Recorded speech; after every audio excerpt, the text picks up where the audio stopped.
तहज्जुद का बेहतर तरीका सुन्नत यह है कि पहले नींद की जाए, थोड़ी देर सोए जाएं, फिर उसके बाद रात के आखिरी हिस्से में उठ के आप नमाज पढ़ें।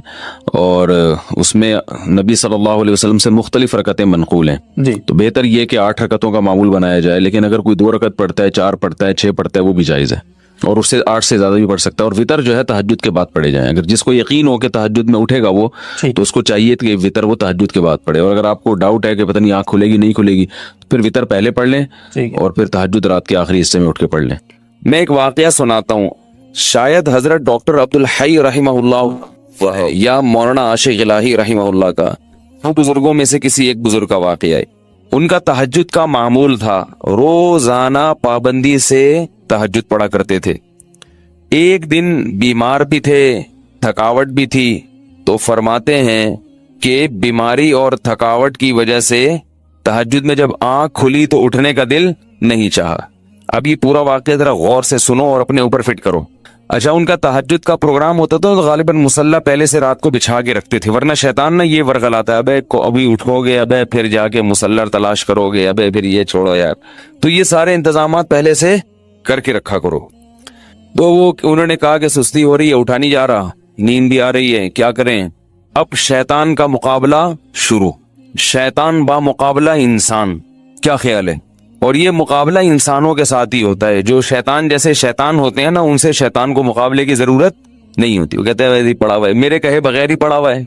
क्या ख्याल है, मेरे कहे बगैर ही पड़ा हुआ है, वो ये पड़े हुए को उठाने की चंदा जरूरत नहीं है। तो अब शैतान ने क्या किया कि भाई सो जा। हदीस में आता है शैतान थपकी देता है, सो जा भाई, बहुत लंबी रात है। तो फरमाते हैं कि मैं अब शैतान से मुकाबला कैसे करूं, नफ्स सुस्ती है। तो मैंने नफ्स को समझाना शुरू कर दिया और शैतान को टोपी कराना शुरू। ये टोपी के मेरे अल्फाज है, उनके नहीं है। शैतान को क्या शुरू कर दी, टोपी कराना। जैसे शैतान भी टोपी कराता है, पता है आपको शैतान पता है कैसे टोपी कराता है। शैतान कहते हैं सिर्फ एक दिन तो नागा करवा रहा हूं तुझसे, रोजाना तो पड़ता है ना। ये टोपियां हैं कि भाई जब एक दिन छोड़ोगे तो फिर अगले दिन भी छोड़ोगे। सुस्ती एक दफा हो गई तो होना शुरू। फिर शैतान ये भी टोपी कराता है, कोई फर्ज थोड़ी है तहज्जुद। तो आज सुन्नतें छुड़वा रहा है, कल फर्ज छुड़वाएगा। फर्ज कैसे छुड़वाएगा, बोलेगा छोड़ दे, तोबा कर लेना, तोबा तो कबूल हो जाती है ना भाई। कितना बड़ा गुनाह हो रहा है, तोबा तो कबूल हो जाती है।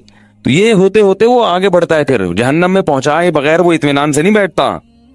तो जैसे शैतान टोपी कराता है, आप भी शैतान को टोपी कराओ। तो उन्होंने शैतान को कैसे टोपी कराई, उन्होंने शैतान को ऐसे टोपी कराई कि शैतान ने कहा सो जा भाई सो जा। इन्होंने कहा बस उठ के बैठ रहा हूं और कुछ भी नहीं कर रहा। भाई लेटा हुआ आदमी उठ के बैठ जाए तो ये तो कोई मुश्किल नहीं है ना। भाई मैं बैठूंगा, दोबारा सो जाऊंगा, फिर थोड़ी देर बैठूंगा बस। कह रहे उठ के बैठ गया।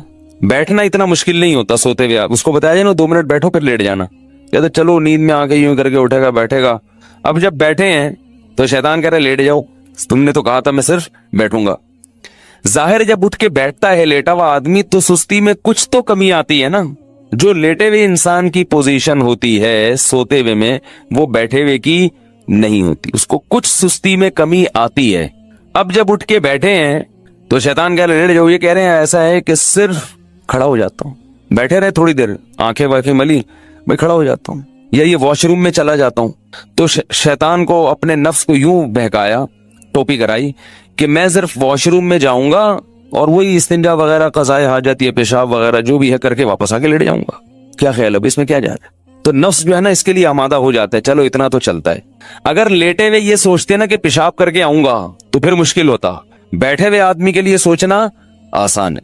तो कह रहे मैं उठ के गया वॉशरूम में, वॉशरूम में जो भी पेशाब वगैरह फरमाया क्या है। तो शैतान ने कहा वापस, वुजू खाना साथ ही था। मैंने कहा वुजू करके लेट जाऊंगा बस, ठीक है ना, थोड़ा सा मुंह धो लेता हूं, छपके मार देता हूं। ये वाकई मैं अपने अल्फाज में बयान कर रहा हूं, ठीक है ना, ताकि आप लोग बिल्कुल उसके मुताबिक चलें और आपको ये एहसास हो कि ऐसे हमारे अकाबिर ने किया, बुजुर्गों ने किया। तो इस तरह करने से क्या होता है, वही होता है जो उनके साथ हुआ, तहज्जुद की पाबंदी हो गई। तो अब क्या है, कहते हैं कि मैं गया और पानी के छपके मारे और पूरा वुजू कर लिया जल्दी से। वुजू के बाद भी शैतान क्या कह रहा है, आ जा लेट जा बिस्तर पे यार। कह रहे मैं बिस्तर की तरफ जाते जाते मुसल्ले की तरफ गया, जल्दी से नियत बांध ली अल्लाह अकबर करके। जल्दी से क्या किया, क्योंकि नियत बांधने से पहले सोचोगे तो शैतान वापस ले जाएगा। तो भाई अल्लाह अकबर कह के नियत बांध लो, फिर देखा जाएगा क्या होता है। तो नियत बांध ली तो बांध ली ना, अब तो हो गई ना। اب تھوڑی کہیں بھاگ سکتے ہیں, اتنا تو کوئی نالائق نہیں ہوتا کہ نماز توڑ کے بھاگ جائے.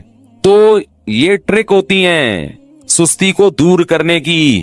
نہیں آ رہی نا, تو اس طرح پڑھ لیا کرو نماز. آپ تہجد کی پابندی اس طرح سے کر لیں گے, تہجد پڑھو گے تو فجر تو لازمی ہوگی. تہجد کو فوکس کرو تو فجر نہیں جائے گی کہیں انشاءاللہ.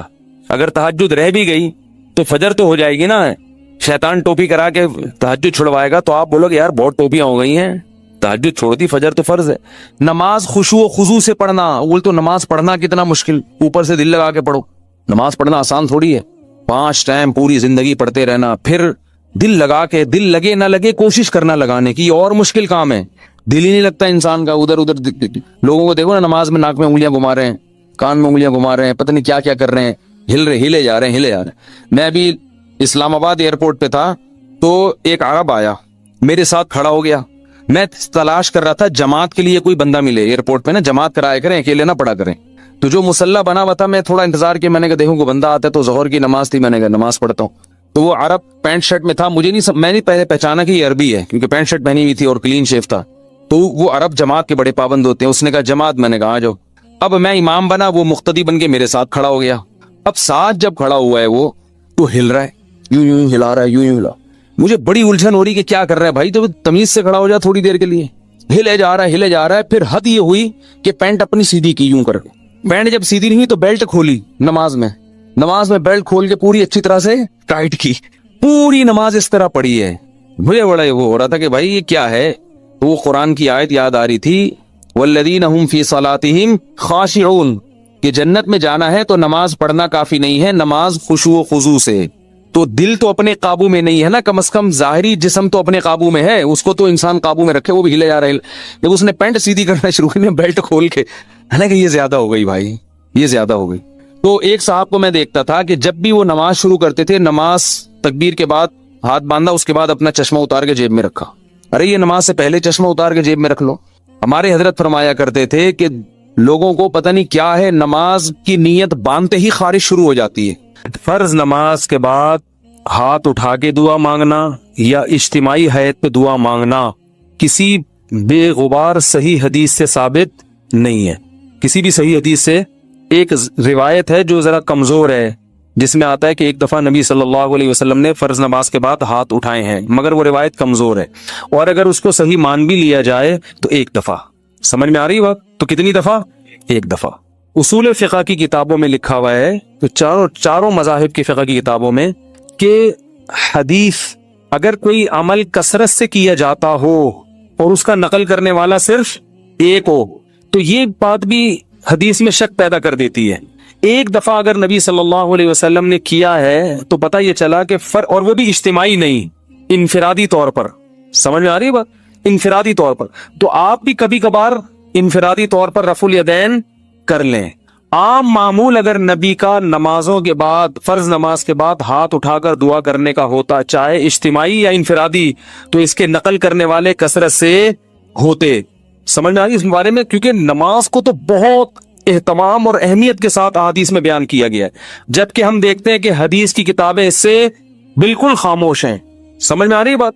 دوسرا مسئلہ, بعض حضرات یہ کہتے ہیں کہ بہت ساری حدیثیں ہیں جن میں آتا ہے کہ رسول اللہ صلی اللہ علیہ وسلم نے فرض نماز کے بعد دعا کی بہت ترغیب دی ہے, اور آپ نے فرمایا کہ سب سے زیادہ دعا قبول کس وقت ہوتی ہے؟ فرض نماز کے بعد. اس حدیث کا مطلب سمجھیں.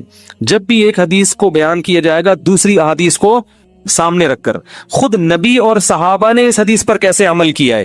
ہم نبی کو دیکھتے ہیں کہ کہیں بھی نہیں کسی صحیح حدیث میں ملتا کہ نبی صلی اللہ علیہ وسلم کا یہ معمول تھا کہ آپ فرض نماز کے بعد ایسے دعا مانگتے تھے. خلفائے راشدین سے بھی کوئی روایت نہیں ملتی, نہ صحیح نہ ضعیف. بھائی دیکھو ہمارے ہاں تو یہ پابندی سے ہو رہا ہے نا 5 نمازوں میں ہر مسجد میں, اگر صحابہ میں بھی ایسا ہوتا تو کوئی ضعیف روایت تو ملتی نا صحابہ کرام سے, نہ صحیح ہے نہ ضعیف ہے. اور نبی سے بھی کوئی کثرت سے ایک روایت ہے, اس کی سند پہ بھی کیا ہے؟